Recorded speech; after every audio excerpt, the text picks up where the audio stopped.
atrasan to. Ang pangit na itsura. So, hi guys! Ito, ang init kasi may ginagawa kami ng Monday. Wala na. Wala nang atrasan kasi ito na yung itsura. Na-epilate ko na. Na-epilate ko na yung kanyang likuran ng kanyang. Ito oh, sobrang kinis na oh. Walang balahibo. Oh. Ito meron. Ngayon, ayaw niya naman na ito lang. So, wala na daw atrasan. Kailangan ko na... Kailangan kong i-epilate pati harap. Tapos, syempre, alangan namang isang paa lang. Syempre, pati yung kabilang paa. Good job, Mamoy. Good job. Ito yung ginawa ko sa plastic. Ginupit ko, tapos nandun yung mga hair. Pinatong ko dito sa ilalim. Yan. Pakita mo. Pinatong ko dito. Tapos, iipitin niya. Yan. Tapos, dito. Nilalagay ko dun yung mga hair. So, yan. Tatapusin ko lang to.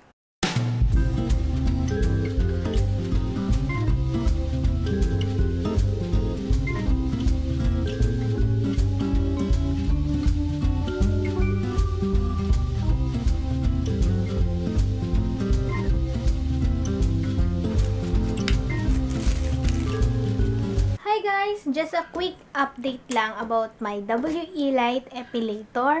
Sobrang naiinis ako kasi hindi siya nagja-charge. Gusto ko ipakita sa inyo yung ginawa ko kay Mon. Nag-e-epilate kasi kami ng legs ni Mon and hindi natapos dahil din sa epilator na yan. Wait na, ipapakita ko sa inyo.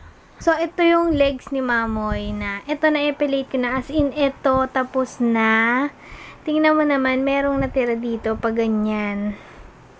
Tapos, wala na kaming magamit kasi namatay yung epilator. Siyempre, lobat na. Tapos, ito meron pa. Itong isang legs niya. Ito, Beauty. The Beast. Beauty and the Beast. Sorry, Mamoy. Nagsasorry ako sa kanya kasi mahirap papayagin ang isang lalaki. Katulad ni Mon, sobrang hirap ako papayagin siya na yun nga, epilate and medyo mahaba kasi talaga yung ano niya. So, nag-go na siya kanina, sabi, sige, ituloy na, yan na. Edi, nag-epilate na kami, malolobat na yung epilator. Tapos, pumapasok naman sa isip ko kung baka biglang hindi na gumana. Yun lang, naisip ko lang naman. Tapos, ano na mangyayari? Yun nga, hindi namin natapos. Nalobat na yung epilator. Ngayon, charge ko, ayaw mag-charge. Yun ang naiinis ako. Kasi ayaw niya mag-charge. Dapat may ilaw to eh. To think na kailan lang binili to ni Mod na before Feb 14. Diba ito yung gift niya sa akin. Tapos, ayan, ayaw niya mag-charge. Dapat dito may red na ilaw. Pag nag-charge, kanina pa to eh. Pero wala, hindi umiilaw. Pero pag ini-start ko ulit, meron naman siya. Ayun, hindi ko lang alam kung ayos pa. Pero i-update ko kayo. So, yun.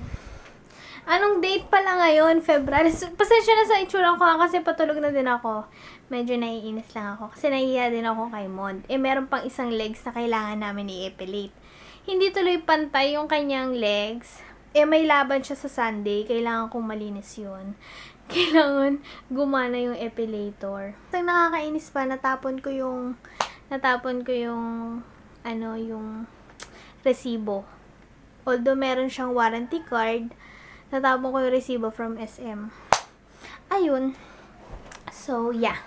Yun yung aking update. Medyo nakakainis lang. Siguro dire-diretso ko siyang ginamit. Although ina-off ko, mga mga 30 minutes or more than 30 minutes ko siyang ginagamit. Pero yun, nalobat na nga. So, kailangan mag-charge. Sana okay. Ang charging nito medyo matagal naman eh. So, titingnan ko muna mga 12 hours. Sana maging okay.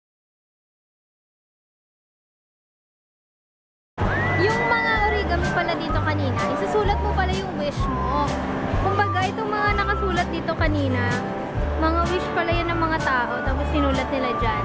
Yung bandang taas walang sulat. Tapos ayan, ang cute-cute.